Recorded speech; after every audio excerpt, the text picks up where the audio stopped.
Aleks Svetski. All right. How you doing, brother? Cormac, I'm good. The last time we saw each other in Madeira, you said you have questions. That is very true. It wasn't that was a weird panel. That was a great panel. Do you know what? Bring the mic in a touch. I kept getting good feedback What? from the mic, from the panel. Everyone was coming up saying that was like the best panel of the conference. I heard the same. I mean, you don't want to keep saying it. Hey, we had the best panel. I think it's because it had tension. Well, that was it. Yeah, because it was funny. And it was funny. It was tense. It was interesting. They're the only ones I tend to see, the ones I'm involved in. I don't usually go and watch them because I have all these conversations on the pod. Yeah. And you're also like at a conference, I think most of the value is like in talking to people around the place. Or you're just selling Bedford gear to everyone, just living at the stand. I'm using Bitcoin to change my town. That's right. Look, it was a great panel as ever. We're friends, but we see the world slightly differently. Slightly, but I think we've gotten closer over the years, no? What? I definitely have got closer to some of your ideas. I wonder if anything I've said has influenced you. Well, do you know what? I'm being called a statist these days. So. Are you? Yes. Why are you a statist? I'm a unique form of statist. I'm a, you could call it strong leadership monarchist kind of statist. I mean, but I don't know if that's too different from before, but I guess I was a little bit more of a raging libertarian. Now I just laugh at the libertarians. I think they're so naive and stupid. So, okay, why? Because it's kind of like a loser philosophy. Like this is why libertarians always lose, because they have this kind of fantasy. They believe that there can be an absence of power or leadership or anything, stuff like that. Like, that the market can handle everything. And just unfortunately, the world doesn't work like that. And unfortunately, we don't live also in a world where everybody is 160 IQ and can respect property rights and can do all of the stuff that libertarians sort of imagine in a perfect world. Like, they are rationally and conceptually right, but they are practically wrong in reality. Is that you do have to contend with, call it bad people or dumb people or stupid people or parasites or whatever. So you need to build these structures. So I'm of the belief that the world would run better as many, many independent city-states or nation-states where leadership and rule is vested in a few. Yeah, you sound like a statist. Look, Thank you. No, look, these topics are tricky. They are. Like, I've been called a statist and a statist cuck for the entirety of this podcast, right? But even in the beginning? Yeah, I mean, no, probably not in the beginning. I think that all started during COVID or something, right? No, it was before then. It was, okay. No, because you have to go through these logical steps. And so I'd never heard of libertarianism before I started the podcast. So it was a new thing for me to think about.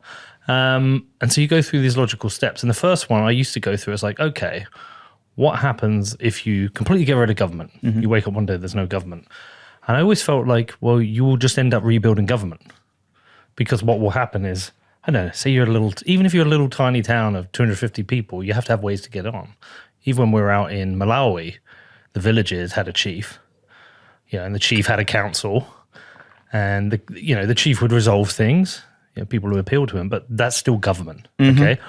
And that's, in some ways, it's a less evolved form of government because there's no, it's all based on like the trust in the chief and, maybe his historical family values, whatever it is, but there's no checks and balances, there's nothing to, There's somewhat checks and balances. Usually you've got like a power structure around the chief, which is, it's like a micro version of what you had in the European monarchies, right? You had the aristocracy or the nobility around, and they kind of acted as a check and balance because they had a vested interest in the society, the civilization, the city-state, the nation, whatever that they lived in, doing well. So there is natural checks and balances, but these things are more organic than what we live in today, which is this system that looks like it has checks and balances, the modern nation state, but it's very hard to check and balance it because it's like a hydra, right? Like the leader doesn't matter anymore. The leader is just a puppet. I think it depends on the country. I think if you say that about the US, potentially, but then... I mean, dude, they just like arrested old mate on like hush money from 30 years ago or whatever the hell it was. Who? Trump. Yeah, but what I'm saying is that it depends on the country, and it depends, I think the US, it feels like, and look, we never know. We talk about a deep state, and we never know. It's until it's proven, it's a suspicion. But like, there's good evidence behind the suspicion. There is a deep state and influence, and I think it's pretty clear Biden is not in control of that government. Yeah. But I think it's pretty clear that if Trump wins, he will be more in control of that government. But again, we don't know the influences of the FBI, the CIA, or the other three-letter agencies, which is probably why they don't like him. Mm-hmm. But in the UK, I don't think we have a deep state in the UK. I just don't. It's a very different country. It's a much more evolved structure of governance. But anyway, just to go back to what I was saying, it's like every society will have a form of government. Okay, whether it's a local village, it's a small island, or a large country, and whether it's liberal Western democracy, a monarchy, a communist state, a totalitarian state, everyone will also have forms of corruption. Mm-hmm. Every single one. Mm-hmm. Mm-hmm. And so I can see how we've evolved to the form of democracy we have, and I've also see how it's completely collapsed. And so my question to the libertarians is always been, well, not always been, but more recently is, I agree with everything you say fundamentally. I agree, tax is theft. I do. I'm there now. And I agree with you that there is this like parasitic class, and I agree with you almost all of your points. But what is it you want and how are you going to get there? Mm. Because Nick Carter said it to me, and he articulated it really well. He said, the problem with libertarianism is that for it to be effective, it has to accumulate power. And it doesn't want to accumulate. But it doesn't want to accumulate power. Correct. And so, you've got to have some form of action to make change, direct action, which is get involved in politics. There is a libertarian party, but they appear to be a shit show. Mm-hmm, mm-hmm. Or you've kind of got to build stuff to kind of break down these power structures. It's like, all right, look, we have Bitcoin, but it's not going to destroy all the forms of government. And so then the only other option is just to build the life you want. So it's kind of like, great ideas. What do we do with this? Yeah. I mean, so right before the show, obviously we started talking about this idea of power, right? And I actually think the biggest lie we've been fed over the last century or two is that power corrupts, and absolute power corrupts absolutely, right? Mm-hmm. And I think the reason why that's such a dangerous idea is that it's made otherwise good people or otherwise virtuous people feel guilty about power. And for me, it's really funny that Bitcoiners go and parrot this idea of power is evil, power is corrupting, all this sort of stuff, when power, like by definition, like people, they'll say in the same sentence, proof of work is good and power is bad, when like they are both the capacity to channel energy. They're like literally, like when you think about it in a physics way, like they are both the same thing. So power is the capacity to channel energy. There's nothing evil about that. Power is like agnostic, if anything. It's like technology. Like if you give technology to a sadist, they'll do bad things with it. But if you give technology to, a industrious, person like me, we'll do something with it, right?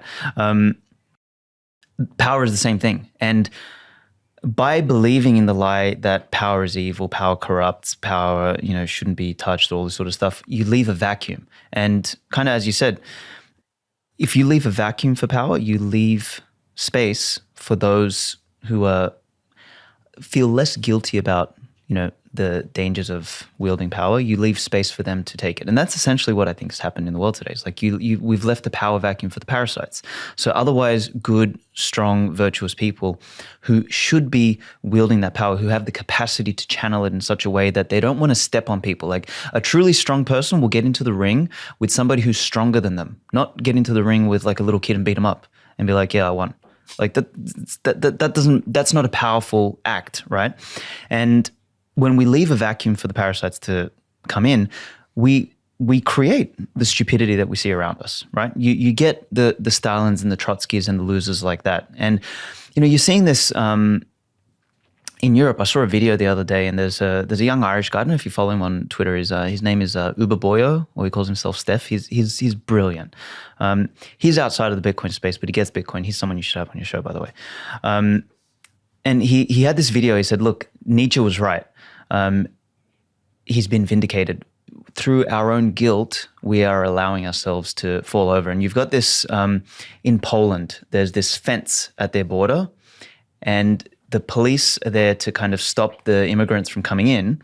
And there's like a horde of immigrants coming in. They're just jumping over the fence.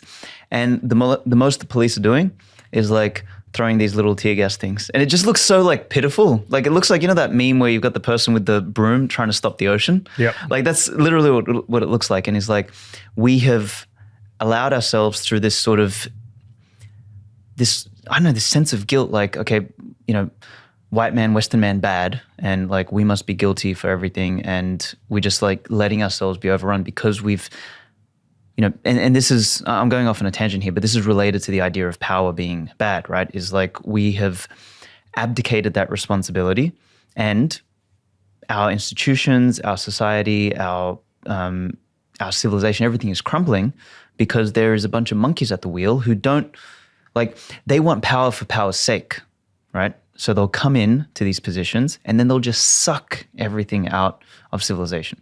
And we'll sit there watching and we'll be like, oh, these people are evil. Oh, power corrupts. Oh, power is evil. And there's no one there to actually step up and, take charge or take ownership or, do something that requires leadership. And this is why I like people like Milei and Bukele so much, is because they've kind of cut through that. And Bukele, look what he's done in El Salvador, just as an example, obviously. And Milei's, he's going to have a big job in Argentina, obviously. But he's an example of somebody who had the energy and is channeling that energy towards something. And I think that is 1,000,000 times better than the market will fix everything, because it's not going to happen. Well, I do think about the strong times create weak men argument, and wonder sometimes, well, why is it that these governments continue failing? Why do we have this parasitic class? Why do we have politicians who seemingly enter the space with good intentions? I mean, I know plenty of people who've moved into politics, but are either ineffective or detrimental to the country or the position they're holding. And I've talked about this in the podcast a bunch of times, but I just want to explain it to you. So anyone's heard me say this about 1,000 times, I apologize. But I heard this interview with John Major, who was Prime Minister after Margaret Thatcher in the UK. Mm-hmm. I'll send it to you. It's a really fascinating interview. And he's on a show called The Rest is Politics, which has a guy called Rory Stewart and a guy called Alistair Campbell as the host. Rory Stewart was a Conservative Party Prime Minister candidate, and Alistair Campbell was Tony Blair's spin doctor, so Labour. So you've essentially got both ends of the spectrum. And they do interviews, but they also talk about the week's events, and they bring kind of a left and a right wing perspective. And honestly, it's fascinating. They're actually trying to figure things out together. They know what they agree with or disagree with. Anyway, John Major was a Conservative Prime Minister, but he actually grew up very poor in Brixton. His dad was working class and very much like a Labour voter. So for him to end up as a Conservative was surprising, but actually and I might have this wrong, I'd have to re-listen to it, but I'm pretty sure what he said is that the reason he liked the Conservative Party is they promoted work and lower taxation. So I could have that might be my own dad. Anyway, the most fascinating part of the interview is he talked about the problems with politics today. And he said, you have career politicians, and you essentially get these kids who join universities, join Young Conservatives and go up through the ranks, but they have no real world experience. So they don't understand the decisions they're making. And if you look back when John Major was there, most people who became politicians have done something first. If you're Labour, you probably worked in the trade unions. If you were Conservative, you probably had a successful business or maybe held a high military position, but you'd done something before you did this. It wasn't a career. It was almost like the crescendo of your life. It was your giving back. Whereas we don't really have that now. It's people who've made it their career. And so you think it through. I can think locally where I live. I can look at running a business, how I operate businesses. I look at the different taxes, etc. And in doing that, I can understand, I can see the decisions they've made, and I can understand why they've made it, but I can tell you why it's detrimental for local business. And so I think that's a big issue, is that we've got this class of politicians that have no experience in what they're doing. They don't understand it, but they enjoy the job. They enjoy the power. They enjoy what it brings to them. They enjoy being at Westminster. They enjoy being at the dispatch box. They enjoy going on, trips as foreign dignitaries. They enjoy that all. And in some ways, they want to lose that. But they don't know what the fucking job is. Yeah. Well, so you touch on a really good point. So I think with a lot of these things, we spoke about governance when we started this. When we started the show, it's I think accountability is the ultimate, and I don't mean it in like a superfluous sense. Oh, you must be held accountable. It's like accountability in that, like you pay the price for the decision you make, right? So in other words, like if I jumped off a cliff tomorrow and you died on my behalf, I'm going to jump off the cliff again. Like, and then he dies, and then I'm going to jump off a cliff again and someone else dies. Like, so if I didn't die from jumping off a cliff, I'm never going to, I won't be able to do it again. And that's obviously an extreme example. Like if I put my hand on the fire and you got burnt, like I would keep putting my hand in the fire. So like the problem we have with politics. Thanks, mate. No worries, man. That's like I'm a politician. I'm going to run for governor. Have you seen that film, The Box? I think it's called The Box. Box? No. Box? Yeah, I'm pretty sure it's called The Box. Kurt might be able to check it. I'm pretty sure it's Cameron Diaz. And this couple, this old man arrives at their house and he gives them a box. Sort of button on it. I'm pretty sure this is the thesis. And if they press the button, they'll get $1 million. But someone somewhere in the world will die, but they won't know who it is. Oh wow! Okay. And so they go through the kind of the morality of the decision. Moral quandary. Moral quandary. I mean, it's kind of that, because is there a consequence? Well, you're told there is, but you don't see it. That's politics in a nutshell. Yeah. There you go. So that's a great example. So in many ways, like it's hard to blame them. So you sort of need to blame the system more than anything else, which is a little bit contrary to what I said earlier. The thing is, when the system is structured in such a way where the consequence is detached from the decision maker, you do get the kind of person who doesn't have a moral qualm with coming in to power and doing that, right? You get the parasitic class. They just sort of enter and they're like, yeah, I don't give a fuck. Like, we'll just print some more money. Doesn't matter. Like it's not on me. Like I'm not paying for it. So someone else is footing the bill. And when you do that at scale, you start to get all sorts of weird and wonderful problems, right? And this is why people like Hopper and Seyfedin and myself and everything were sort of more pro monarchy, right? Because a king can't really do that on a long-term basis. Like his property, his dominion, what he rules is actually his. It's for him, his family. There's a nobility around him who also have skin in the game. Like they actually own part of that nation. So they have a problem with, or they have an economic and a blood relationship problem with people doing that. And that's why all throughout history we've had kingdoms. That's been the more natural structure of all sorts of governance, whether it's small, the chieftains, or whether it was the larger scale stuff. It's actually only in this sort of weird period in the last 100 years, 150 years since sort of Napoleon that we've had non-monarchic sort of rule. And I actually think this is a historical sort of detour. We're going to go back to sort of monarchy type city-states and nation-states. How? Do you think it's more like dictators, pseudo-kings? No, I think it's like CEO kings. CEO kings, like Singapore?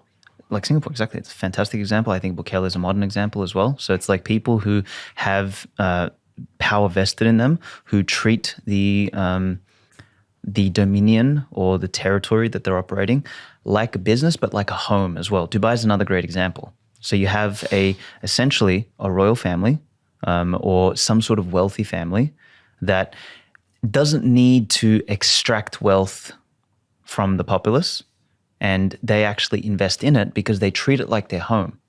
And sure, like I know people like Gladstein and stuff like have a problem with Dubai. They're like, oh, this and that. But it's like when you go there, you feel safe in the same way as you feel safe entering somebody's home.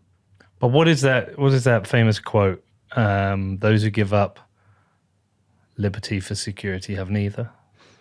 Yeah, but you're a visitor there, though. Like, so it's a different story. And the way they treat their Emiratis, their own people, they actually visibly treat them better.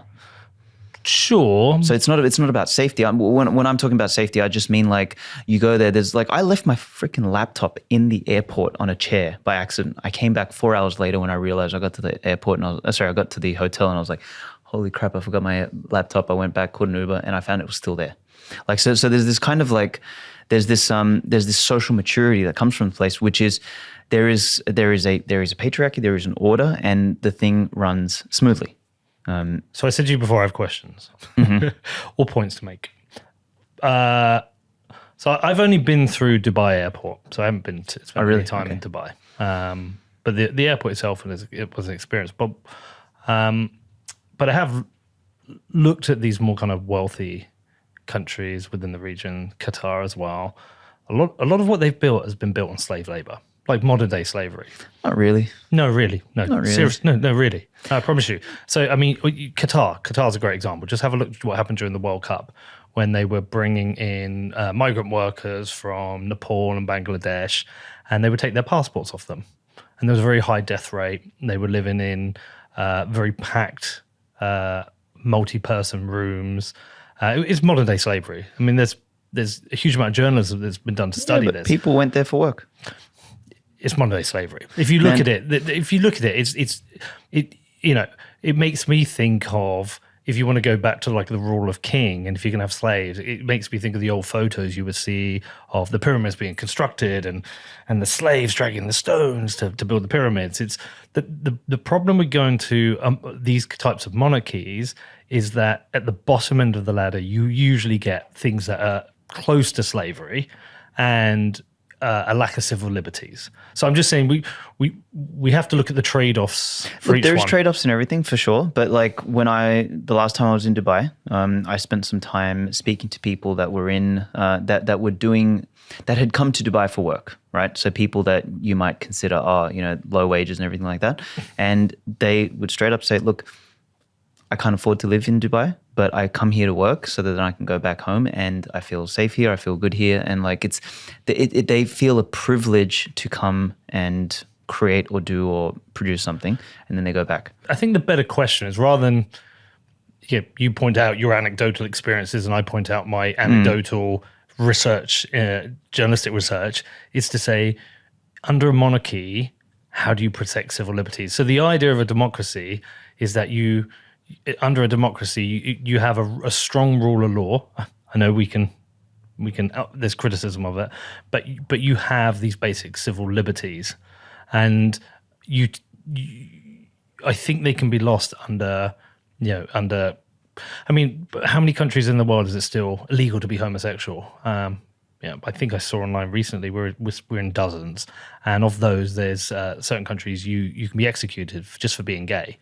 And I just think there's certain things like that we have to be aware of and we have to think about. If one person can make a decision, not have this through a rule of law, you could be in a situation where certain people are going to be discriminated or treated like slaves. They're going to be discriminated anyway. Doesn't matter. Well, but I think discrimination and sent to jail for being homosexual, they're two different things. Discrimination. I'm discriminated against for being fat and 5'9". I just think I'm open to the ideas. I'm open to discussing the different forms, but I think the reason we moved away from monarchies to democracies was to have a fairer society for all. Nah, I think the biggest psyop in the world was moving away from monarchies. There was a concerted effort between the French Revolution and World War I to kill off all the monarchies. Why though? So that you could have bankers running the world. Fair. Seriously. You look at all of the wars were funded by bankers. Every single one of them. The French Revolution, funded by bankers. The French Revolution was on the back of like vast wealth disparity. Then No, it was not. That's a total scam. There was a literal. The French Revolution was the start of communism. Like the Jacobins were the proto-communists. You had Robespierre, who was the original Karl Marx like prototype. Like he was the ugly turd, the ugly toad, who literally took over the country, turned it into the first surveillance state on the planet was the France post killing off the monarchy, and then how they ended up like all killing each other. There was a name for it. It's slipping my mind now, but basically they turned everything into they made all the neighbors snitch on anybody who was still a monarchist, and they went and killed everybody. They rounded up and killed everybody. And then they ended up killing off each other because they started having suspicions about each other internally. And then Robespierre ended up on the guillotine in the end. Like it was the something about like the big death or something. I got to find it. Anyway. Well, look, at the time of the French Revolution, there was a huge wealth disparity, though, and you tend to find revolutions at the times of huge wealth disparity. Correct, but these revolutions are always it came at an inopportune time, which is there was failed crops across all of France during the period. And yes, there was hunger, there was starvation, but not very different to what had happened before. Louis XVI was a pussy. Unlike his great grandfather Louis XIV, Louis XIV would have put down the rebellion straight away. Louis XVI was a little pussy who was didn't want to come out and actually face the people, didn't want to be a strong leader or anything like that. He wanted to hide, and then he tried to run away.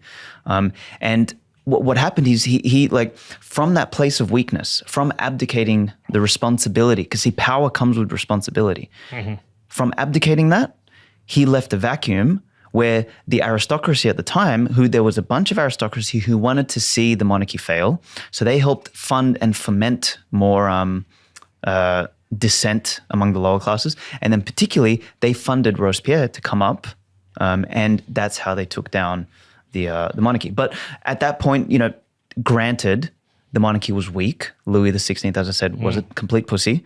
But it was a confluence of events, and they brought the whole thing down. Funny enough, a strong man rose up, Napoleon, brought France back together, and then the bankers decided to team up and take him down as well. And they almost lost. So if you bring back a monarchy, how do you manage succession? How do you... Family. So what if you get the evil king, the evil prince? That's a risk. That's a risk. But this is the thing. This is the trade-off, right? So you may get the evil prince, but you are less likely to get that because as a father, you want to bring up the best sort of possible son, right? Mm-hmm. And particularly if you're handing down your legacy, which is your land, your people, your estate, all of that, you want to hand it down to the strongest, smartest, most capable, most responsible son possible. And you're going to do everything.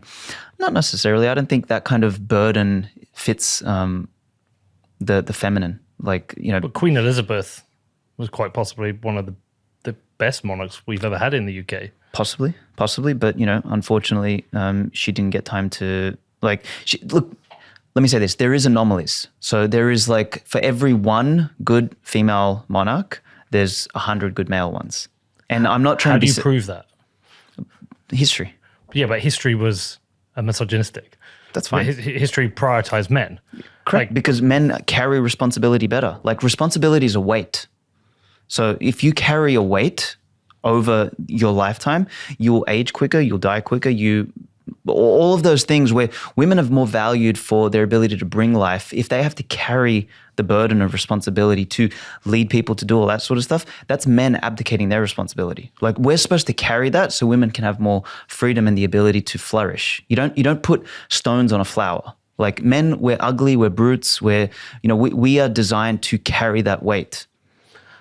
It's completely unfair to sort of expect women to do that. No, it's not. It's not expecting it. It's whether they want to. It's not an expectation. It's not fair. They're not biologically, emotionally designed for that. Also, men are solar, women are lunar. Their hormones are completely different than ours. I don't think there's many. Women are emotional, men are rational. I don't think there's many bigger responsibilities than raising a child, and a lot correct. of that is abdicated to the females anyway. Well, not today, because now we expect them to work, we expect them to raise children, we expect them to pay taxes, we expect them to. I think using have we there leadership strong roles. is because like we can't. That's saying we. Everyone expects Well, that. society in general, I like think- it's no, an I- expectation. No, I think society has evolved to the point where the expectations or the opportunities for women have changed, for better or worse. It depends who you talk to. Some people, some feminists may think this is a great thing, more opportunity for women to have careers, more opportunity to the workplace. Some people consider it's a lie that's been sold to women because they end up having these careers, they hit their mid-30s, now they want to have a child and it's difficult. We have a massive pandemic of that right now. Yeah, but we also have a pandemic of men who just don't want to settle down and have relationships. Correct. Yeah. So everyone's infantilized. That's what I mean. So it's like, but when you have responsibility, when you have to carry that, you actually mature quicker. Yeah, And I was one of those dickheads. I'm talking about that as like a dude who was like in his early 30s going around and screwing around on Tinder like a moron, right? Like, so I matured late because I was one of the people who, even though I thought of myself as based, you know, like I lived contrary to that, at least in that capacity of my life. So it's like, the thing is when... By the way, I think, have you heard my thesis on Tinder? No, I haven't. I think Tinder is responsible for the fall in birth rate entirely. Well, not entirely. Almost entirely. No. Hear my thesis Okay, first. let's hear my it. thesis Let's hear it. first. Okay, that's great. Tinder flipped the dating game. What used to happen, hear me out on this, what used to happen, before Tinder, how would you get a date? You'd have to meet a chick. How would you do that? In through real person? friends usually. Like so okay, depends. If you're kind of a guy who has the courage to go up and approach a woman, you'd meet her there. Yeah, and Or listen to you that would word. get- What did you say? Courage. Correct, It was yeah. scary, right? Yeah. And what happens if she if you went to chat to a girl and she just she blanked you or said no thanks? It's heartbreaking. It's like, and so it takes a lot of courage. So, but in doing so, if you met a girl and you chat to a girl and she spoke back to you, it'd be great, wouldn't it? It'd be like, oh my god, this girl's cool. I'll get your number, and maybe you'd spend a bit of time getting to know her. Maybe you go on some dates, and you probably invest more time in it because you don't know when, especially if she sleeps with you, you don't know when you might have sex again. So you invest yourself into this person. What Tinder done is flipped it, because women had the power in dating because it was men who usually would have to go up and make the first move. But it hasn't flipped it, the same thing. They flipped it because now it's made it too easy for men. You just go swipe, swipe, swipe. Ah, sure, cool. She wants to see. Oh, this one. You've got a list of girls who said yes. It's almost like if you used to go into a bar and you had like special glasses, and with those special glasses, you could see all the girls who would say yes if you went and chat to them. That would have been easy. Because you're like, that girl will chat to me. She's into me. I'm going to go and talk to her. But you never had that. Possibly. No, girls are still the selector on Tinder. I'm pretty sure the statistics are that for every swipe that a girl does, I think it's like 100 swipes that a guy does. Sure. So it's like they are still the selector. But it's made it too easy for men. So I know so many guys now. You said you're a Tinder moron. Like, I know loads of guys now, they don't settle down because they can get a date like that on Tinder. It's made it too easy. I think Tinder's been absolutely terrible. It's a disaster, but it's like, but that's what I'm saying. So it's like, Flipped it. So I wouldn't say it's flipped it. I would just say that it's maybe lowered the barrier to entry, because women are still the sexual selector. That hasn't changed. Of course. Women will always be the sexual selector, and they will always have more options, particularly when they're young. The challenge with women, so I mean, man, this is going off in all sorts of funny directions, but you've got sexual market value, right? Men's sexual market value increases later in life. We increase our optionality because we have a longer sexual time span than women do. Like a dude in his 20s is completely useless. No girl's going to want to talk to him or anything like that. You know, most guys start to increase their market value from 30 onwards. Seriously. I don't think of that level of detail. No, but that's when, because by 30 as a male, you've had an opportunity to build some wealth, to prove yourself, to mature, and all of that. Like when you're a 20-year-old dude, you're dumb, you're young, you're just like, will try and sleep with anything that you can get your hands on. Like you don't have that maturity or that presence or that grounding. Whereas women in their 20s, that's when they flower. And this is where I sort of come back to where responsibility, like, if you, as a woman, for example, prioritize career, which you're free to do so if you want to, but we spoke about trade-offs earlier, is the trade-off you're going to have is that when you do want to settle down and have kids, you're out of phase. So you want to get a guy that is more mature, more older than you and everything like that. But usually that guy is now in his 40s or mid 40s or something like that. So the guy that you wanted is probably already married, already have kids, etc. So all of a sudden your dating pool optionality shrinks. So you've gone from having massive optionality to tiny optionality. Like that shrink is absolutely brutal. Whereas at the same time, for guys, it's just actually opened up. So now you get this real weird inversion, and that's where you end up with the pandemic we're about to have, which is a bunch of crazy cat ladies because they, got stuck in a career or in politics or whatever. I mean, I'm never really that comfortable about talking about what women on. It's a tough subject. No, because look, it's like, it's not my place. Burnt at the stake. No, look, I'm a man. I don't really want to talk about on net what's best for women. Women should represent themselves. The only one I can talk about is my daughter, because she's my daughter, and it's like, what have I witnessed in the world, and how can I influence that? And what I'll be very clear to my daughter is, if you want a career, you absolutely should have a career. But if you also want to have children, you have to think about the fact that as you get older, it will get more difficult. And you need to think about these things. And this is the kind of guy you want to meet. And these are the ways you may want to end up structuring your life. That's all I could do. I can only talk about it with my daughter. I can't talk about net whole for women. But what I will say is, like, it's important that we're not the ones having this conversation. It's important that the women are having this conversation, say what they want, not us. We're just a couple of men. We are a couple of men, but it's like, as you said, you're a father. I know that one day, God willing, if I end up with daughters, I will have my recommendations as a father of, the direction that I want them to go in, because I will know or at least I can understand conceptually what kind of challenges are faced on both sides. And that doesn't mean so it's like, if you're going to be a woman who wants to have a family and do all of that, that doesn't mean that you need to be dumb, docile, and do nothing else with your life. Like, there's a big difference between having a hobby and having a career, for example. A career comes with one set of responsibilities and it becomes something you have to do, versus a hobby is something that you want to do. And I see this a lot in sort of, there's this growing trad wife movement and all this sort of crap, which most of it's just a fucking meme, honestly. But there is some truth, there's a kernel of truth in it, which is you've got these women who are at home, their husband, their partner carries the weight of the responsibility for providing, but they have their own hobbies that they love to do. They enjoy doing it. They earn some extra income out of it because they love it, but they don't have to do it. They do it because they want to. It's a far more freeing way to do it. And I think it's far more fair and beautiful for women. They like to give them the burden of leadership and, taxation and wages and like leading the country and all that sort of stuff. It's fucking unfair, man. Like, we need to grow the balls and we need to go and lead and structure society. It's the same thing as like a man goes and builds the house and then a woman comes and brings life into it. Like, we do the same. Like, when it comes time for me and my wife to build, when we're going to build our house, it's going to be the same thing. I will build it and she'll bring life to it. When we moved into the new place in Brazil, I moved in there and like about a month before she came, because she had to go to see family in Dominican Republic and America. And like, it's typical guy thing. Like the house was barren. Like I got a mattress, I put it on the floor, and like, there was a TV and my computer in my office, and that was it. Sounds perfect. Exactly, right? She came and she's like, what the hell is this? Where are the plants? Exactly. Within 2 weeks, we had plants, we had a new lounge, we had everything set up. It was beautiful. So she has the ability to do that. And for me, I'm just looking at it, I'm like, damn, the place feels cozy now. I was like, how'd you do that?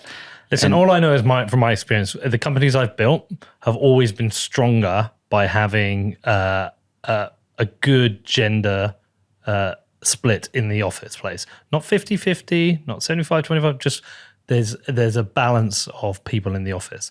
When I had my advertising agency, originally we had a 3-man board. The next natural person to come into it was a woman.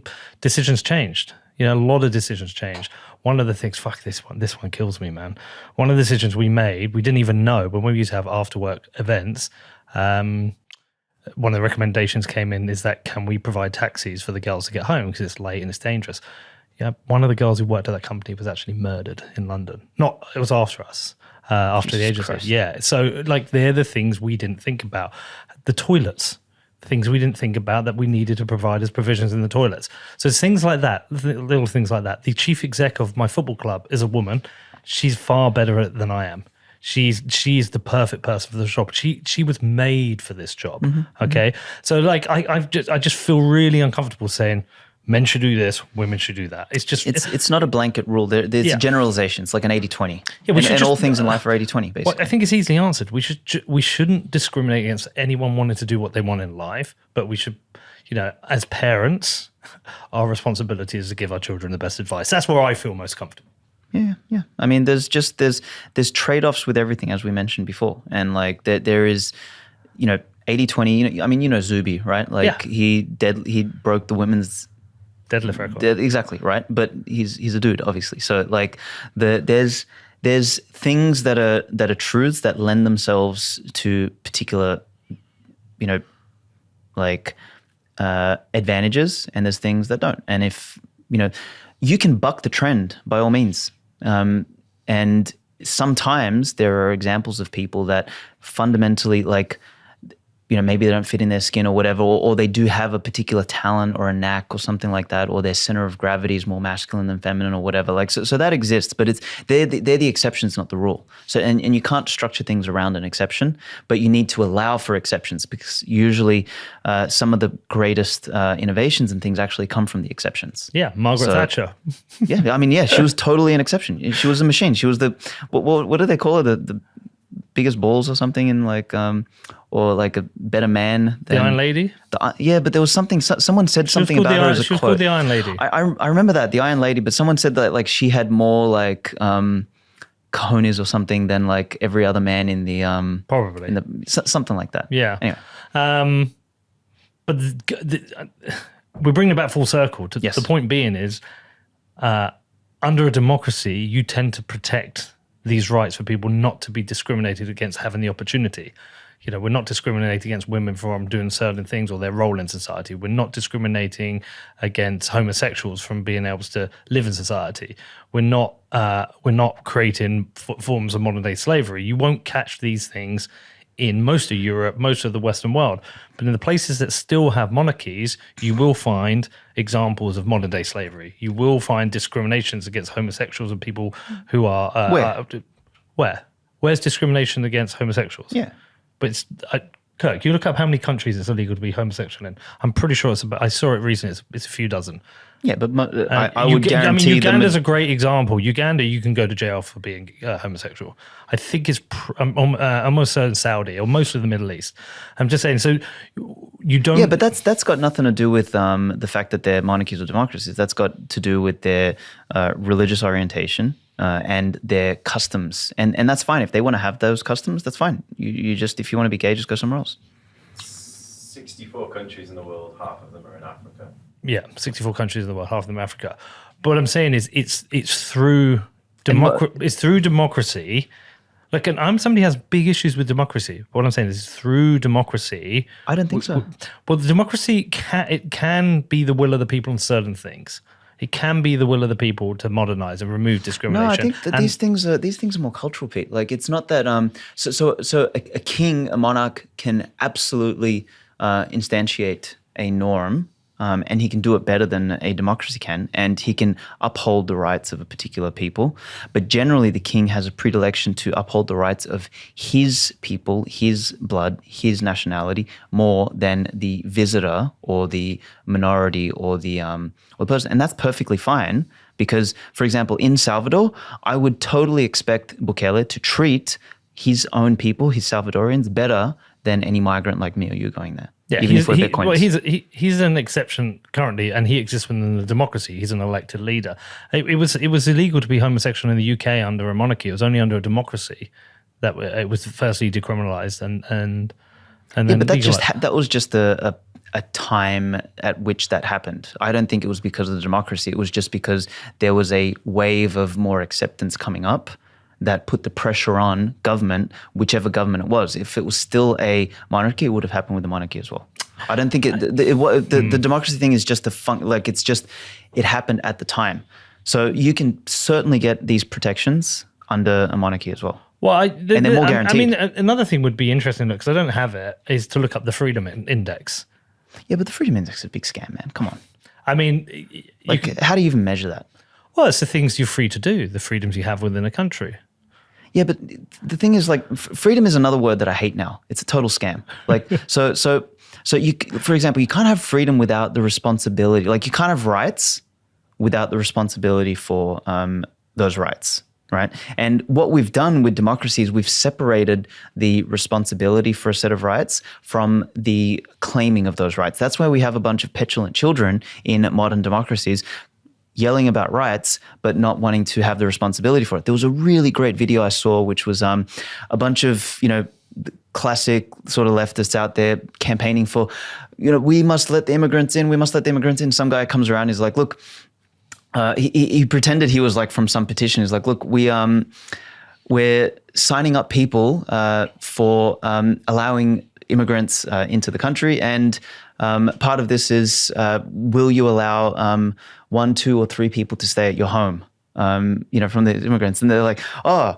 no, I don't have room at my home. I've got my, my family coming to stay. You saw all these cringe excuses, which is they want to parade for the rights of letting people in, but then when it comes down to them footing the bill personally, oh, no, I can't do that. I can't have them in my own house, but we should let them in the country, for example. And that's just like one example of people who,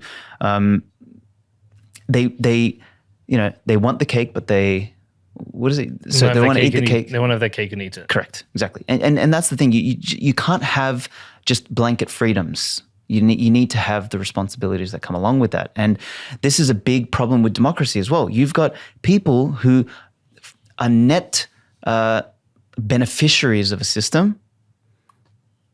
They get the same voice as someone who is a net benefactor of the system. That doesn't make any sense. It doesn't make any sense. If I'm going to get something and you're going to pay for it, every single time I'm going to vote for the thing that I'm going to get.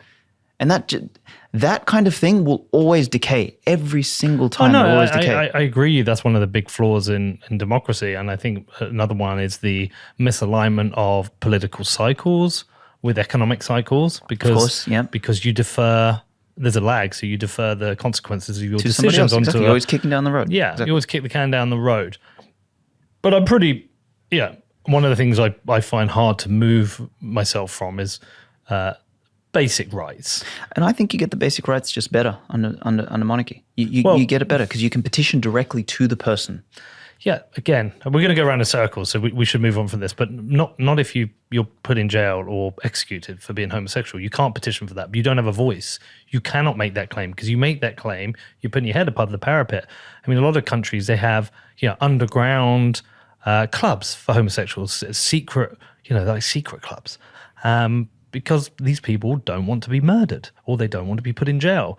And so, I don't have the facts and figures in front of me, but I would be very interested in seeing in what we consider a modern day monarchy, whether it's the king, the House of Saudi or wherever, and the correlation between modern day slavery and basic civil rights. I think that'd be an interesting thing to see, but I don't have it in front of me.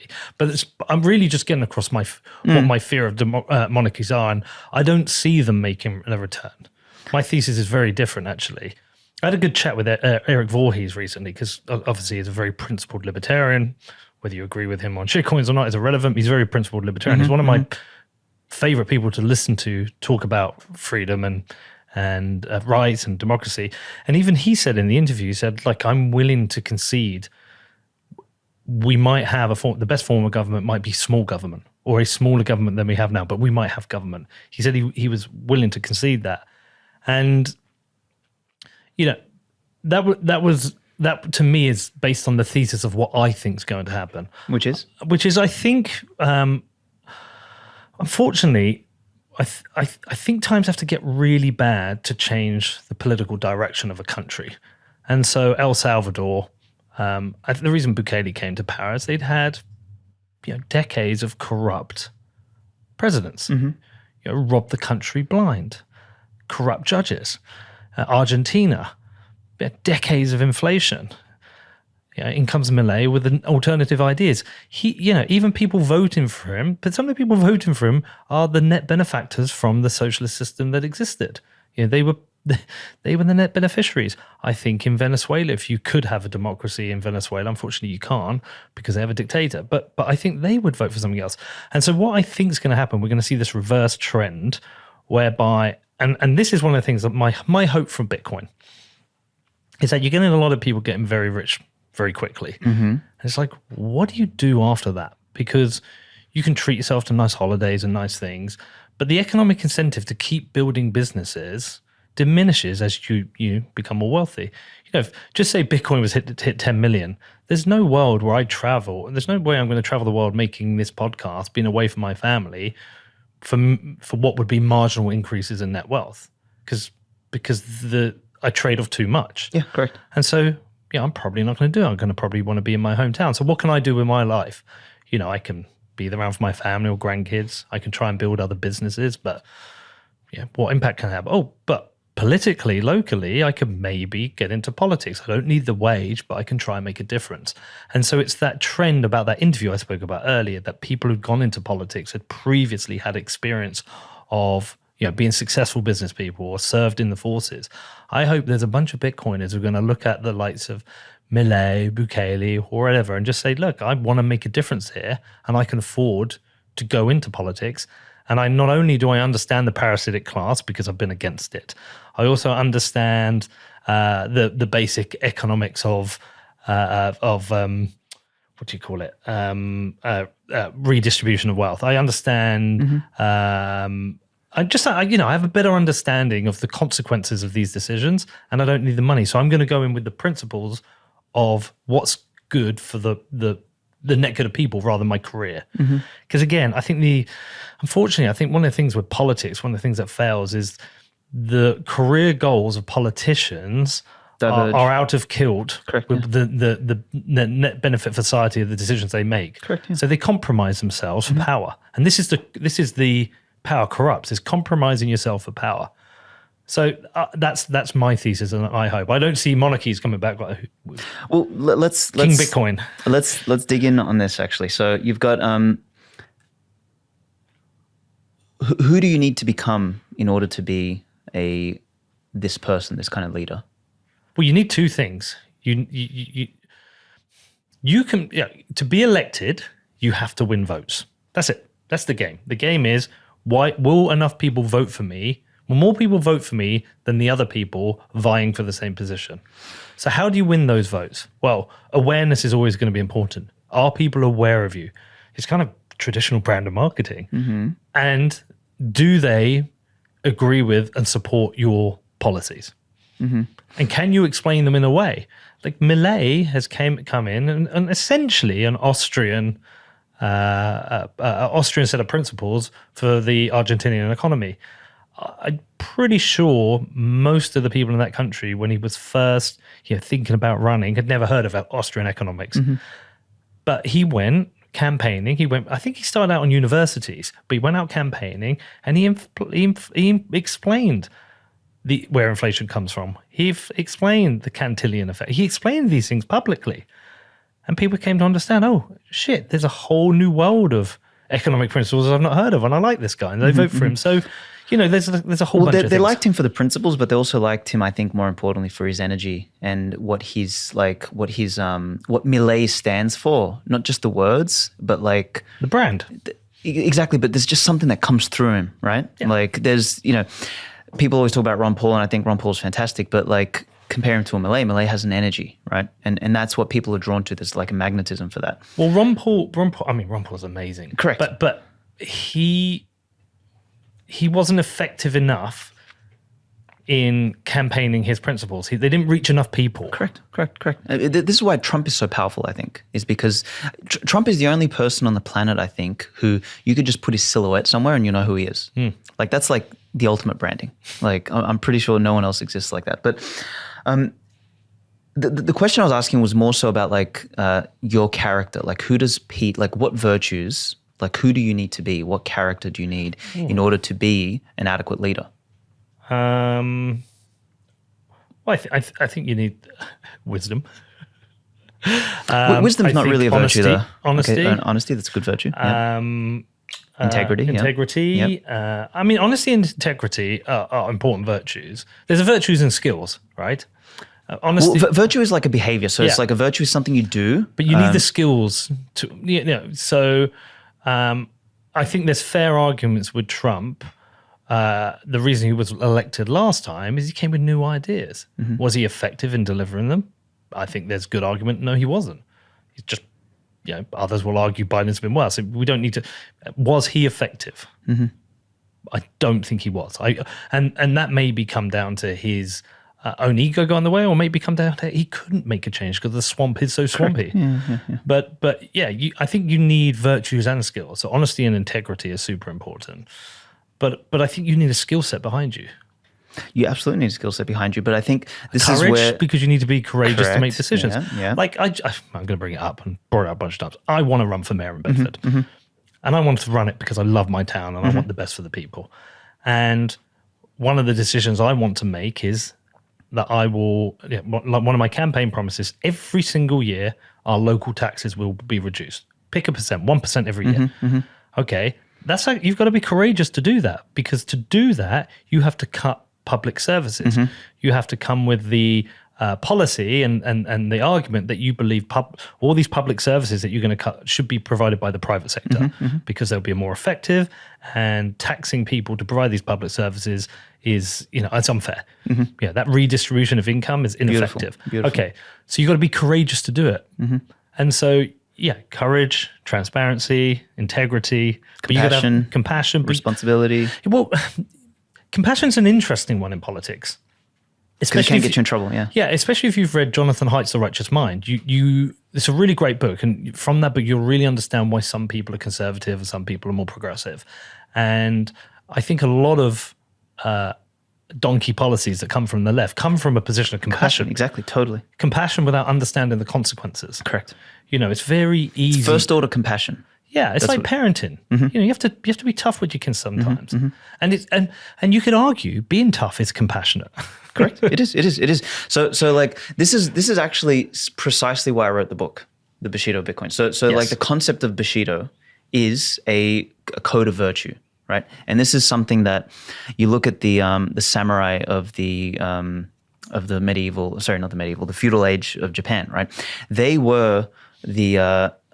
They established culture in Japan more than anybody else did, right? You had the emperor, you had the shogun for a period, you had the daimyos who were like the feudal lords, and then you had the warrior class who were the samurai. And the samurai essentially established the culture of Japan during that period because they represented a couple things. They represented the most courageous people, because they were the warrior class. They were the ones who went and fought and warred and all that sort of stuff. And generally the lower classes, so the peasantry, the artisans and everything, they looked up to them as the brave protectors of their land. And there wasn't a resentment. It wasn't like, the samurai are better than me. It's like, no, the samurai were the class who would go and fight so that the farmers, the peasants, the artisans could be safe to pursue their crafts, right? So there was a respect, there was a hierarchy, there was a functional order in civilization, and the daimyos, the emperor, and everything depended on the samurai and the warring classes for that protection. So they were almost like a nexus point. And what happened over time, particularly as the unification of Japan happened in like the 1600s, 1700s with the Tokugawa shogunate, the samurai found themselves without a war to fight. So they had to establish a way of being that transcended just fighting. And what came of it was this unwritten moral code, you could call it, or code of virtue, which was, Bushido means way of the warrior, right? Or warrior's way. What came of that was this code. And in that you have these virtues. You have justice, you have courage, you have compassion, you have self-control, you have loyalty, you have duty, you have respect, and honor and integrity, right? So it's like these virtues that you live by, which the reason for them was you weren't just born a samurai, you had to behave and act like a samurai. And there was even a distinction between samurai and what was called a bushi, which was a man of Bushido, right? Or a samurai of Bushido. And I think the West had something similar, I shouldn't say I think. The West had something similar in chivalry, right? The knights represented a similar sort of class. And it's really fascinating that the knights in the West emerged at the same time during the feudal age as the samurai in the East, completely disconnected. And they had the same type of virtues. And they represented the same class in civilization. They were the ones that the lower classes aspired towards and were sort of impressed by. You look at all the great stories of the Arthurian knights and Tristan and Isolde and all that sort of stuff were basically mythology around the knighthood, right? It literally, society structured itself around these stories, around these narratives. And the kings, the aristocracy, the nobility generally depended on them to keep society sort of stable and structured.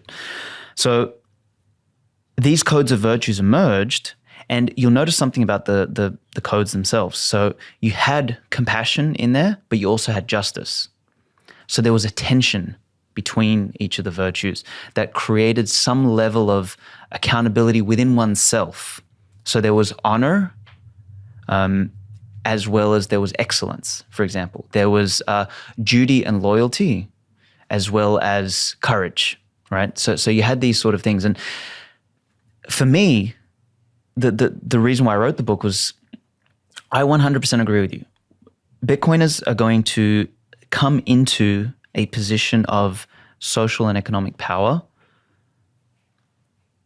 more than I think they even realize, right? Like if Bitcoin does what we think it's going to do economically speaking, there's going to be people that went from being middle class to fundamentally being like elite class wealthy.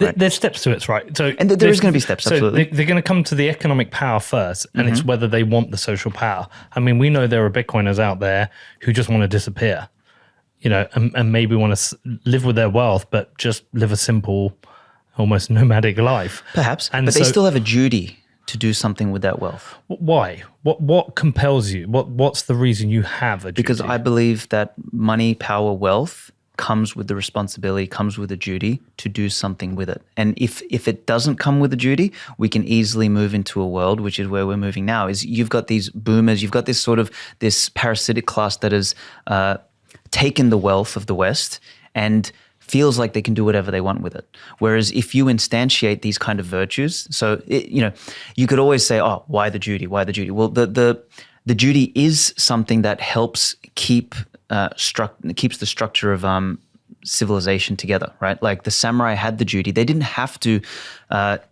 protect if they didn't want to. They could have just turned on their own people and chopped them up and everything like that. But that weakens the structure of the civilization. So there is a duty to pay it forward. There is a duty from a father to do the best for his kids so that they can take on something, right? Almost like the collective narratives that Bitcoiners form around. They have a duty to ensure that continues. Interestingly, I interviewed Bitstein recently, and one of the things he was talking about, because they're relaunching the Nakamoto Institute with a redesign. He said this is to ensure that like the principles of Bitcoin, these ideas and these educational materials continue to travel through the generations as they come into Bitcoin, because there'll be people who come into Bitcoin in the next 4 years who have no idea who Nick Szabo is and why Nick Szabo is important. No idea who Gregory Maxwell is. No idea who Peter Willey is. Adam Back. All these people, they'll have no idea. They're the people they'll look up to in Bitcoin. Might be it might be Jake Paul. Jake Paul might suddenly get into Bitcoin, and that's their guy. That's their flag. They won't understand this. He said this is where we may lose some of the principles of self-custody, of nodes, of decentralization.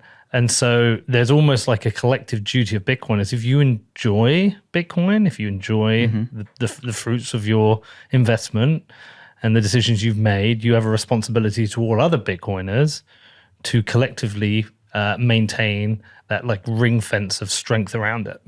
Absolutely. Like I actually think this actually ties into the monarchy argument, right? Is that all of these things, when you have a duty to something beyond yourself, and I'm not saying this in like a morally browbeating way. It's like, oh, I'm moralizing, I'm holier than thou, and you must have a duty. I don't mean it that way. It's like when you take on responsibility, when you take on duty to do something or to pay something forward, it makes you more of a person as well, right? Like you can go like by the video, the trailer that we made for Bushido of Bitcoin sort of asked this question.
What happens when those who have all the Bitcoin rise to the top, right? Is do we become just another parasitic class? Do we become just degenerates that want to, take drugs and, whatever, like drive around in Lambos and Louis Vuitton suits like Richard Hart? Or do we become men and women of virtue? Now, you can be a man or woman of virtue privately. There's absolutely no problem with that. You can keep your wealth. You can be completely anonymous. You can pay that forward to your children. You can pay that forward to the small community that you're in while you stay completely anonymous. That's perfectly fine. You still have a duty to do something good with that, no matter the scale of it. Some others might want to do what you're doing. You want to become mayor of Bedford. I have a fucking harebrained scheme to become the King of Macedonia again. I want to go and take over that country and do something there, like what Bukele did in Salvador. So each of us have some sort of like something compels us to do something beyond, like, and maybe it's just me getting old or something, but it's like, you in your 20s, you're sort of more me focused as you're sort of establishing yourself. Your 30s, you're really sort of building the foundation for the empire. But then, as you get beyond that, and, I'm now on the way to 40s, right? You start to come to terms with this idea of like, hey, what is my life going to stand for? What am I going to leave behind for my kids? What am I going to be known for? What am I going to do for the world? What did I do? Exactly. What did I do? Because we're all going to die. That's the one thing that's going to happen. All these idiots like Brian Johnson and everything like that who think they're not going to die. Fucking morons, right? Like, we're all going to die. It's not necessarily true. It's 100% true. We're all going to fucking die. We're not going to extend the lifespan. It's total horseshit. We are definitely going to extend the lifespan. At some point. Okay, to some degree, but not to the we're going to defeat death. Death is not a bug. Death is a feature, right? This is what the nerds don't get. Like we're supposed to cycle out. I'll give you an example. Imagine if we could extend the lifespan indefinitely, and the generation that got in was the entitled parasites, and they never fucking died. Do you know what's actually going to change the world more than anything? Is the parasitic boomers. They're all going to die off. The Klaus Schwabs and all that sort of stuff are going to die, and a new energy is actually going to come in. Life is like that for a reason. Life is cyclical for a reason, because you have to wash out the trash every once in a while. Yeah, and look, with the Bitcoiners, there are these kind of traditional values that have risen up with it, from growing your own food, making your own food, avoiding junk, exercise, strength conditioning, mindfulness and discipline. All these things seem to have come through with Bitcoiners. Why do you think why do you think that hasn't happened in so much in fiat? What is it about Bitcoin that draws people to that? No, it has happened in fiat. See, but why is it's such strong virtues within the Bitcoin community? I don't think so anymore. I think it's the same mix in fiat and Bitcoin. Oh, so you think we have a parasitic class within Bitcoin? Fuck yeah. We have a bunch of retard communists like in Bitcoin who, every time somebody sort of rises up a little bit, they want to bring them down. Like there's a complete retard class in Bitcoin as well. Absolutely. Honestly. Tier 1 retards like in the Bitcoin space. And I don't think you're going to cancel for that word. I know. By the parasitic class. I'm sorry. But like I really think that I used to think there was something special about Bitcoiners. And maybe there is, at least for some, but I think most of them are LARPs, honestly. Okay. Most of them will talk about health and this and that, whatever, and then they'll go and drink or take drugs or whatever. Like they'll do things like contrary to what they preach, and that is like super common in the Bitcoin space. And do you think there's a social pressure to conform, to fit in? 100%. Even like the carnival thing, it's such a scam, bro. Like everyone's like, and it's funny. I was in Madeira a couple months ago. I think we were both there actually. And we went out to have dinner, and you can just see on everyone's face, they look around and everyone just orders steak because it's the thing that Bitcoiners should do. And I purposely order the pasta, or I order the burger, or I order something else. And everyone looks at me, they're like, dude, he's eating broccoli. He's not a Bitcoiner. Dude, I swear to God, it's just, but they're not doing it because they like it. And then, do you know what? We were at this restaurant and everybody got bad steaks and everyone was so pissed off. And I was the only one who got the good meal because I got the burger. Because I was like, the burger's the thing you get when you go out to a restaurant, like a normal human being. But anyway, I want to just sort of tie this back to what we discussed about where the future's going. So we said that we're going to have this wealthy class. We're going to have Bitcoiners. You want to do something in Bedford. New money. New money, exactly. New money. What happens to the structure of society? What does it start to look like? Well, is this based on the leadership, or is this based on having better money? A bit of both. So what does better money do economically? Like, can a large nation state operate on a sound money standard? I believe so. Yeah. Really? No way. On a sound money? No, I don't think a large nation state can. Why not? Because it's not economically feasible. The larger the territory gets, the harder it is to manage. Oh, right. So you think there'll be balkanization of states? It has to, because you can't, without a money printer, you can't significally grow. The only way, and that's been from the beginning of time, whether it was the Romans, whether it was the... So what will happen is the money will break, society will fracture into smaller units. It'll have to. I'm a big fan of localism. Yeah. Yeah.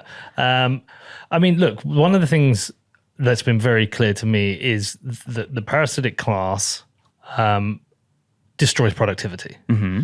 And this is, I talked to you before we started, that there's been told to have these principles, and then there's lived experiences. Yes. My lived experiences of operating, not the podcast, but small companies in my local town, is that bureaucracy and tax are restricting the number of businesses I can create because there's a parasitic element to every business I create that sucks out a certain amount of the productivity, both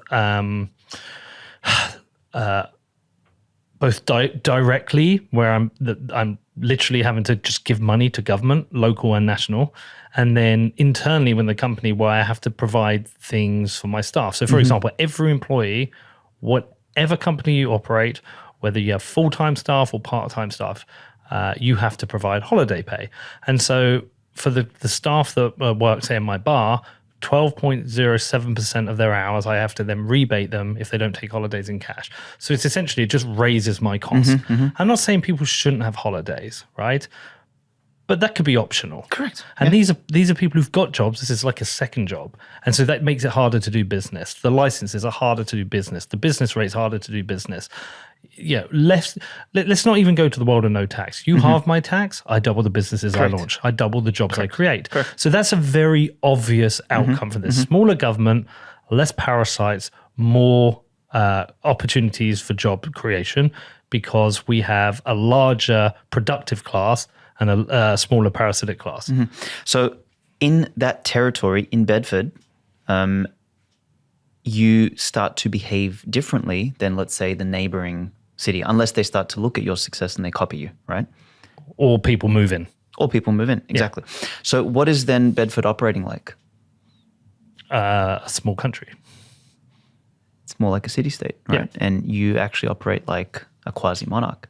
Yeah, I mean, look, the biggest challenge will be, like looking at this mayorship, is how many things can I actually decide and how many things are decided at the national level? Most of it. I mean, even local business rates, that's a decision that comes from central government.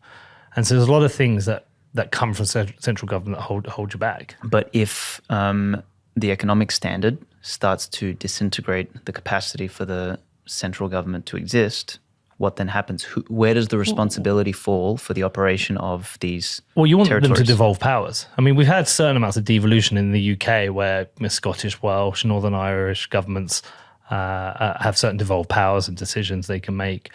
There's been talk about doing it more at a regional level. It's never happened. But you kind of want that devolution of power, tax decisions, etc.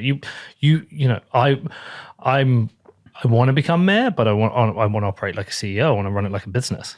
Correct. So can you see, though, that you're actually making the case for CEO kings? You're making the case for monarchy to come back. Yeah, no, definitely. But that's what I mean. Like, it's going to happen naturally, not because someone wants it or doesn't want it or whatever, but like it's just going to happen naturally. Because King of Bedford. The King of Bedford. I'm talking to him right now. We will have an alliance between Bedford and Macedonia, I'm telling you. Yeah, but the problem is how many people actually have the skills to go and do it? This is it. But that's why I'm writing this book. Is like the whole point of it is there are virtues that we need to inculcate. But I still think there's skills as well. There is skills as well, absolutely. But you can't start with the skills. You have to start with the virtues, and you can build the skills all the time. Yeah, I'm not sure I agree with that. I think you can start. Look, I think I'm more equipped with skills than virtue, and I think they come. I think they can come at different times. I think you've actually you're quite good on virtues, man. You might be weighted to different virtues, but maybe in some ways, like one could argue that you're responsible, but you're actually very responsible because you have responsibility for your employees, for the people around you, for for your children, all that sort of stuff. You have a high degree of compassion. You have, some might argue that, maybe your sense of justice is a little bit misplaced, but you do have this sort of sense of, hey, there is justice and everything. So you do have a foundation of these virtues. If you are more intentional, you might put more structure around them and maybe develop those further. But you definitely have the mix of virtue and skill, and you need both. You can't just have one or the other, because if you're highly skilled but non-virtuous, you become the perfect psychopathic, parasitic person who will want to steal, because you'll feed on the weakness of others, right? And that's what we have. Like the political class is extremely skilled but lacks virtue. You need both. When I think of all my businesses, if I open up my laptop and show you after this, I've got all these tabs on my browser, and each one represents one of my companies. And each one of those is the key numbers I need to know every week or month to run that business. And so these are, if you understand what a P&L is, if you understand cash flow, what I've built for everyone is like this kind of hybrid between a P&L and a cash flow. But rather than taking like the traditional P&L structure, I make sure I've got the numbers in there I need to know, right? And so I constantly know how every one of my businesses is performing, and not just performing on a week or month by basis, but versus previous year and against targets. And my consistent objectives is you want to reduce costs and increase turnover, so you increase profit. But you can increase costs if you increase in turnover, but you're still making a profit. Every company is profitable. The problem with government, local, and by the way, I have the same for running my house. And with every one of those is a consequence. If my house isn't run profitably, I lose my house because I cannot pay my mortgage. If my businesses don't run profitably, I lose my businesses. Now, you can take loans for these businesses, but they go into your P&L, okay? You have to repay those. And if you don't, you lose your business. And so I think of operating local government exactly the same. It is a business. Okay, so what are the key numbers that run it, and how are we making a profit? Are we borrowing money? How do we pay it back?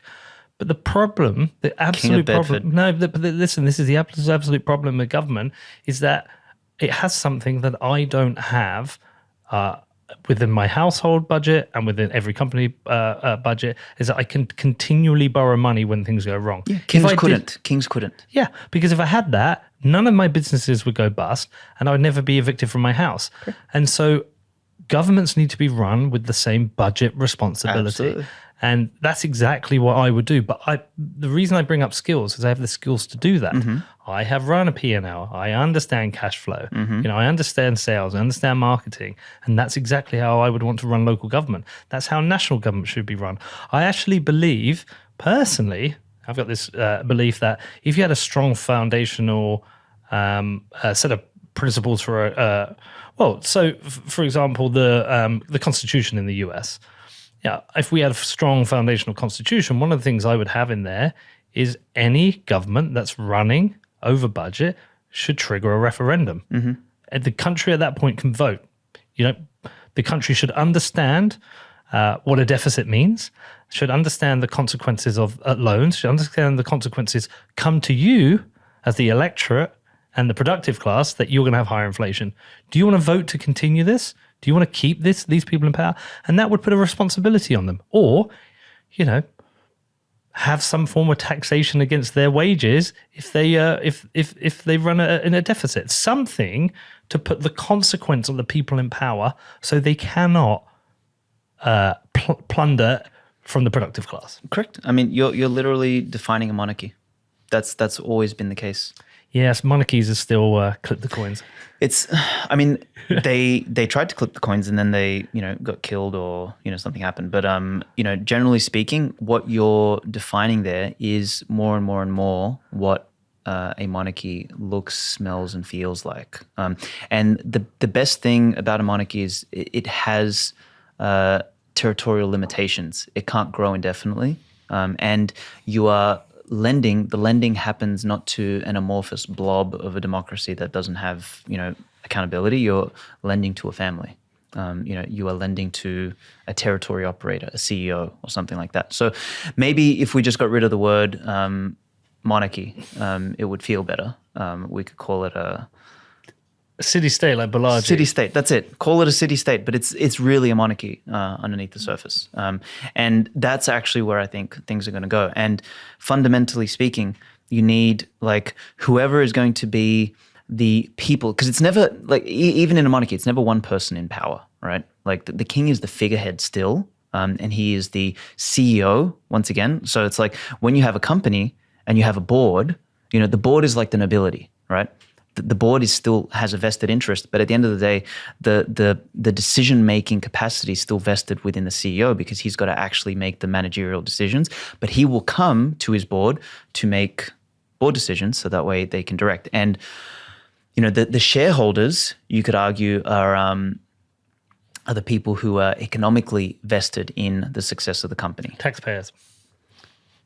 Correct. Yeah, you could say taxpayers or membership holders. Like, so if I was to run a country, for example, it would be membership holders, and the membership holders, depending on their kind of membership, silver, gold, platinum, or Bitcoin, right, would get different rights with what they pay for. Mate, that sounds like Ethereum.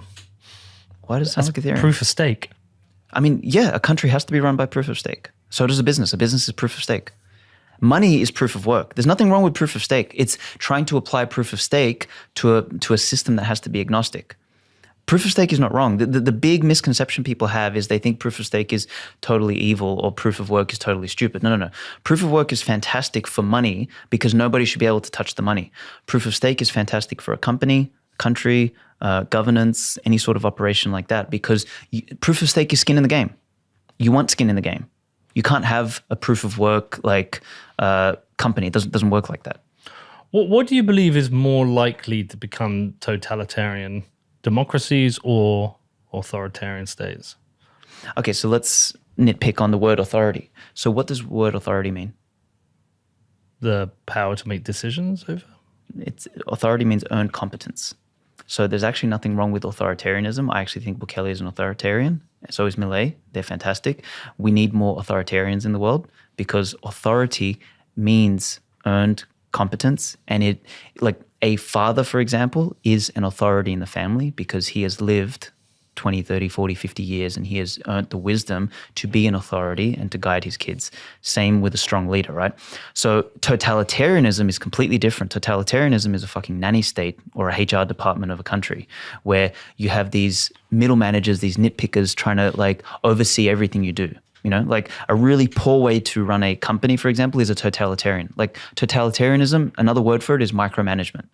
Those kind of countries emerge from sort of leftist ideals or democratic ideals or communist ideals because they are far more inclined to be a projection of the kind of ruling class or the kind of managerial class that's trying to manage things. They assume that everybody else is as dumb, stupid, etc. as they are. So they try to impose all these sort of rules, micromanagement kind of rules on everybody. We must all be safe. We're all in this together. We all have to do this. We all have to do that. Whereas an authoritarian state, a well-run authoritarian state should be like a company. A well-run company is run by a CEO who has the authority to make decisions where needed, but give people enough autonomy to run what they do well because a person with a fucking brain and competence knows that they can't do everything. Well, we're at the Oslo Freedom Forum. Have you discussed these ideas with Aleks? I have not, no, because I'll probably get cancelled and sent on the next. I think it'd be an interesting conversation. I obviously don't think he'll agree with you in the slightest, but it'd be interesting to hear you two debate this. We need to fix up the definitions around this. You know, I was speaking with Pablo Fernandez yesterday, the Nosta dude, and he asked me similar sort of question about authoritarianism. I'm like, look, we got to like claim back that word. Authority is good, totalitarianism is bad. They're actually two different things. You want authoritarianism, you don't want totalitarianism. But when does authoritarianism become totalitarianism? Incompetence is a big one. And you know, if you build a HR state, like a nanny state, and that generally comes from creating an incentive for people to vote through entitlement, not through responsibility or cost. So usually I think you get there through democracy, actually. And who else have you discussed these ideas with? Not a lot. I mean, you know, Ross Stevens and I have talked about it a couple of times. Breedlove and I did a really banger podcast recently. And fundamentally in the book, like I really sort of drill into these things. Like there's a bunch of big questions asked towards the end of the book after I explore the virtues. And, you know, big ones are like, can we get away from cycles or will cycles always exist? What happens, you know, on a Bitcoin standard, do the cycles still come back? Is this the strong times, weak times cycle? That cycle, there's everything in life or everything in existence is cyclical anyway. So the strong men, weak times, all that sort of stuff, that's just one form of cycle. You've got economic cycles, you've got business cycles, you've got cultural cycles, you've got you know, the mega political cycles. You know, do you not think cycles are, you know, just a part of the system? Like they're organic. Mm-hmm. You can't remove cycles, and cycles are there to separate the wheat from the chaff. Correct. Cycles are there to clean out the system. Like we literally from the very life cycle of a cell up to the cycle of a galaxy and a star. Like everything is cyclical. So was there ever a time where democracy within a cycle was a good thing? Early on, perhaps, but the problem with democracy is it always devolves. So I think it was Plato, Aristotle that sort of you start with. I think it's like I'm going to butcher this, but it's either a monarchy or something like that, or republic first, then monarchy, then democracy, then tyranny. So democracy is always like the step before tyranny. I think it was Plato. Could have been Plato. Yeah. And Plato said the responsibility for the democracy, the votes, should be to the landed, the people who have educated. the property. Yeah, the educated and the landed. The ones who actually have, so the landed gentry, the ones who own the property, should be the ones voting, because when you're voting, you are deciding what to do with the property. That's the whole point. So that's why democracy is originally like, so a democracy can work if there is a differential in who votes. But then someone will say, well, that's not a liberal democracy, but that's a fair democracy, unfortunately. Well, here's the thing, like if I've got land, why should some dude that doesn't own the land have the same vote as I do on my land? It depends what he's voting for. Yeah, but if like he'll vote that, we should all be able to share in the land, but it's like my fucking land.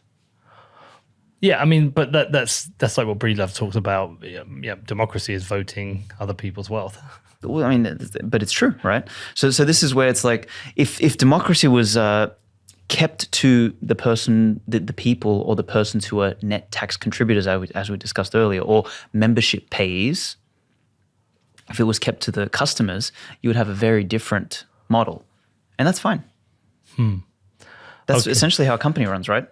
That's customers. It's funny. I mean, over time, I just like. There's you can hear a good argument for everything. Aleks Svetski is in this room right now. He'll be putting up a great argument for democracy. Yeah, very compelling argument for democracy. And I'd be interested to hear you both debate. We should totally do that one day. I think if you had Erik Voorhees in here, he would be putting up a very strong argument for diminishing the role of the state as much as possible. Yeah. And I would agree with both of them in a bunch of things, I think. Probably more Voorhees than Gladstein, I think. Maybe life is just messy. That's the whole point, yeah.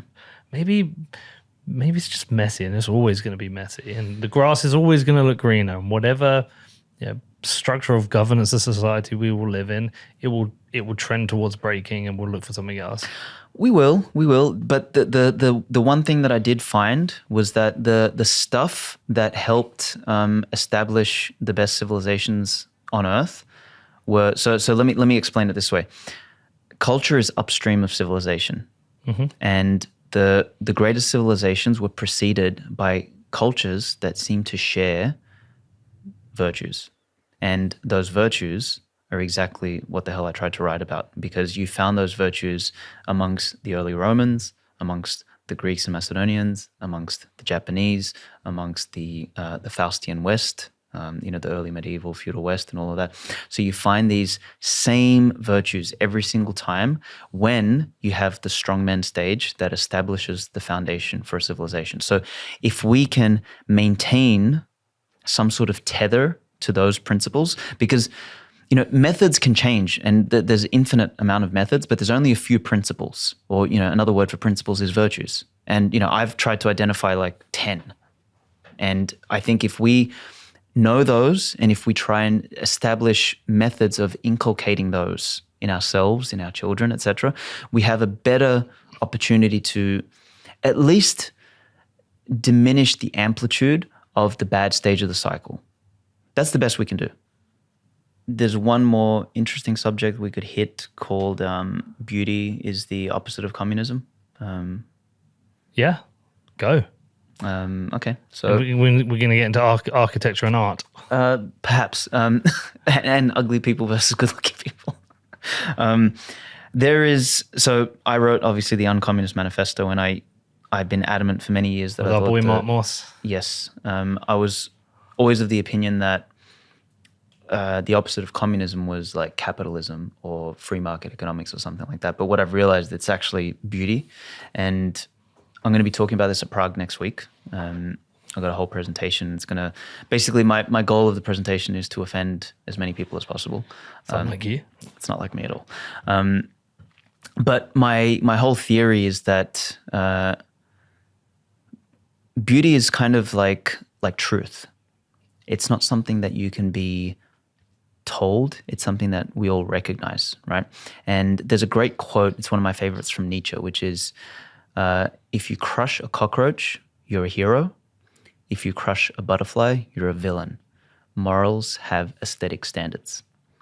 It's one of my favorite quotes because it touches on like this deep visceral truth. Like, so like a moralist will say, no, that's unfair. Like the atheist will say, bugs are bugs. And like the theologian or the Christian might say, we're all one under God and all this sort of stuff. But like, if you see a cockroach, I guarantee you want to fucking crush it.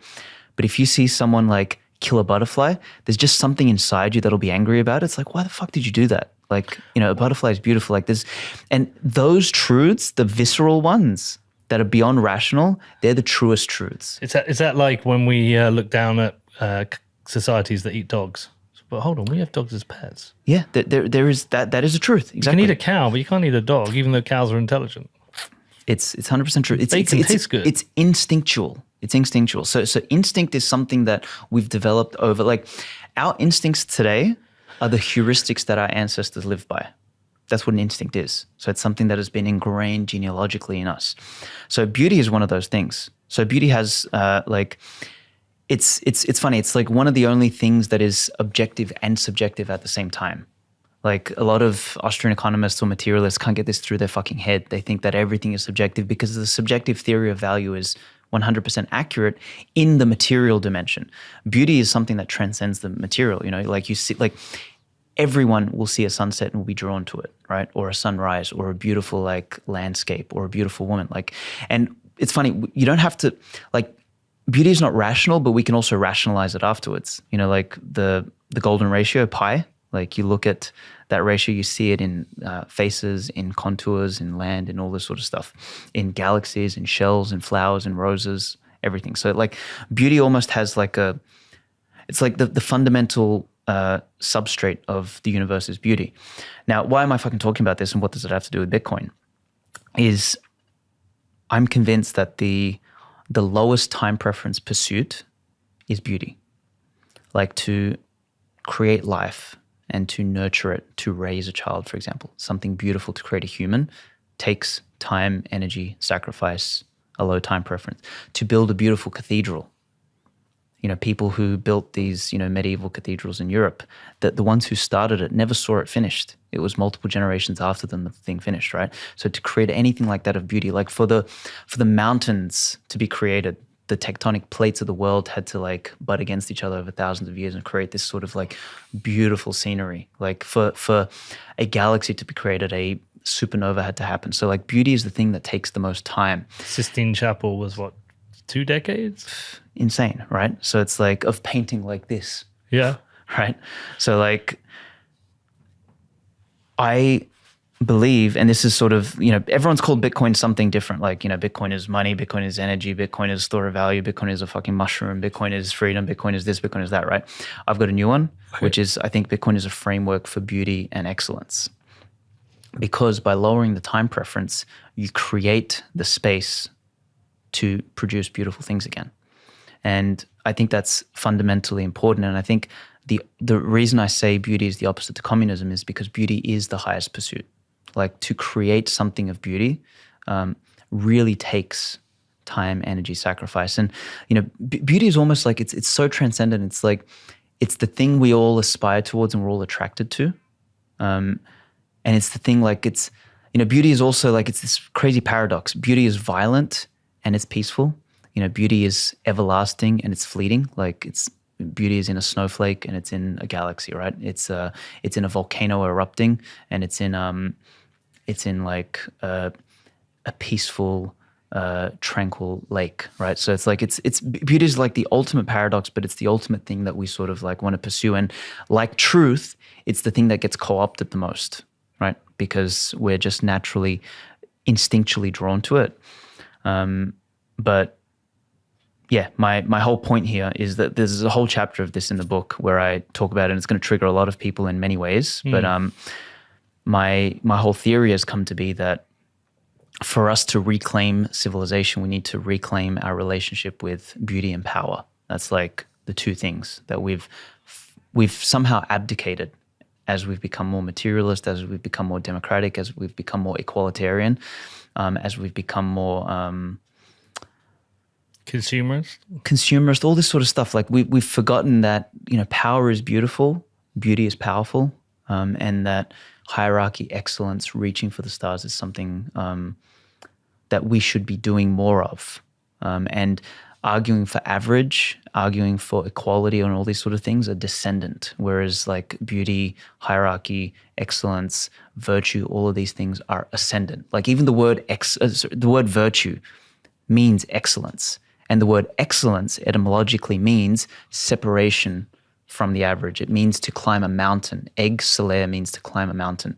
So like these are things we've forgotten, but they're in our words. Like every single virtue that I write in the book, I spend the first 2 pages looking at the Japanese etymology, the Chinese etymology, the Latin, English, and Proto-Indo-European. And it's incredible how languages that are completely disparate all mean the same thing with these words. Like the sounds, the structure of the words mean the same thing. And we forget this shit. But when you come back in touch with it, you start to realize that there's these threads of truth. Like as you said, we're all going to like go through mess. Like life is messy, but there's threads of truth somewhere in there, and it's those things that we should look to find. Do you know what is beautiful low time preference engineering that leads to a beautiful end product? Tell me. Lambos.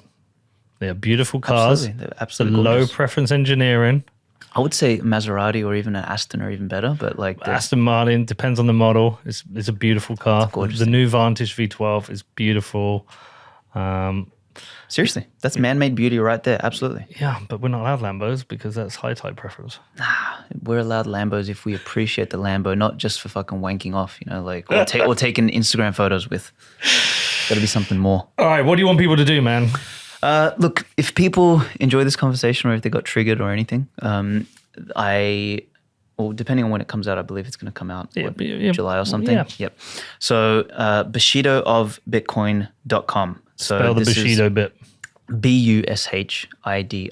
Bushido of Bitcoin. I'm sure they know how to spell of We will Bitcoin. put that in the show notes. So yeah, it is a .com, so it's easy to find. And there is a crowdfund going on right now, both on Geyser, which is in Bitcoin, and I'm going to do it on Kickstarter for the people that don't want to spend sats. What's your top tier crowdfunded item? Man, it got leaked and it already got purchased. What? Yeah, it was. So as we discussed in Madeira, there's going to be 21 leather-bound gold leaf like printed versions of this, and they're going to be numbered 1 to 21. I'm keeping number 1. Someone else has got 21. Literally, someone just purchased 21, and they spent $2,100 on it. Wow. Yeah. So, And that's what top about one. the other 20? The other 20? So other 19, sorry. Sorry, there is 19. Yeah, we can't count. So the other 19, they're not all going to be available, but there is 9 available as part of the secondary tier. On How much are those? They are $900. You get that. You also get a couple hardcovers that are signed, and you get a couple soft covers to give out, plus the Audible and all that sort of stuff. You should have auctioned the number 21. I wanted to, but what I did was I put it up for $1,500, and if the person bought the tier and added another $600, they could get the number 21. And I didn't expect it to get sold. I knew it would. And it got sold straight away. I couldn't believe it. Like within like the first 5 seconds, and I was anyway. We had a Real Bedford football shirt signed by everybody that sold for $1,500, and we were a 10th tier football team. Yeah, well, you should have auctioned that one. I should have auctioned it. It's all good. You should inflate the supply. No, I can't. I cannot do that. My virtue prohibits me from doing that. All right, man. Well, listen, I'm looking forward to reading the book. I don't read many Bitcoin books, but I think I'm going to read this one. This one's going to be different. Like, I just want to say this one last thing. This is not a Bitcoin book. I don't talk about economics or the history of money or sound money and all that bullshit. I talk about virtue, history, philosophy, and why these things are important. And I think particularly for anyone that takes seriously the responsibility that is going to come with being wealthy on a Bitcoin standard, and paying it forward, as we discussed earlier about duty and responsibility. I think this book is a playbook. That's how I'm kind of pitching it, is like there's a playbook for winning on a fiat standard, which involves cheating, lying, stealing, being a parasite. There is also a playbook for winning on a Bitcoin standard, which involves courage, compassion, excellence, responsibility, loyalty, respect, self-control. This is that playbook. And that's what I honestly believe, like, if Saifedean wrote the #1 Bitcoin book, The Bitcoin Standard, and I think it sold 1 million copies, like, it is the book about getting to a Bitcoin standard and the economic argument for that. This is a book for what we do when we're on a Bitcoin standard. Who do we become? How do we behave? And I think it's like the natural progression from that. All right. Well, listen, BushidoBitcoin.com. Check it out, people. Thank you, sir. Alex, thank you for coming on the show again. Appreciate it. We argued again. As always. All right. Forever. We'll be doing this till we're 80. I won't be alive then. Right. See you later, everybody.